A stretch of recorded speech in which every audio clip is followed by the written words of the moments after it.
សួស្តីអ្នកនរគ្នាថ្ងៃនេះខ្ញុំចង់នាំអ្នកនរគ្នាទៅស្ដាប់ពីចំណាប់អារម្មណ៍ពិតរបស់អតិថិជនដែលគាត់បានប្រើប្រាស់សេវាកម្មពីខាងអរគិនអ្នកនរគ្នា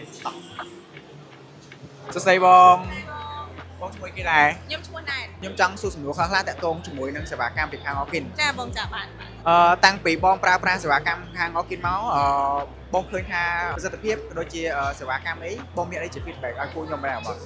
សេវាកម្មបងល្អដោយសារតែហាងពួកខ្ញុំឈ្មោះប៉ាប៉ាវងនៅផ្លូវបាសាឡែនហ្នឹងខ្ញុំទៅបើកមុននឹងបើកហ្នឹងវាមានកលាតវាមានកណ្ដុលវាមានអាសត្វល្អិតទូចអីដល់ពេលគាត់បាញ់បានតែម្ដងពីរដងឯងឃើញប្រសិទ្ធភាពសឹងតែ80-90%ឯងចុះ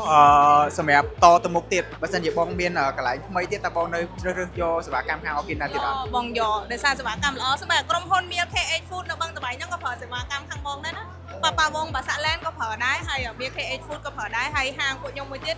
នឹងអាចថ្ងៃទៅមុខអាចយកបងដែរអញ្ចឹងហើយអាចដាក់ឆ្នាំហ្នឹងឯងខ្ញុំដាក់មួយទៀតដែរអូខេនេះសម្ដីពិតអតិជនពិតអ្នកនរគ្នា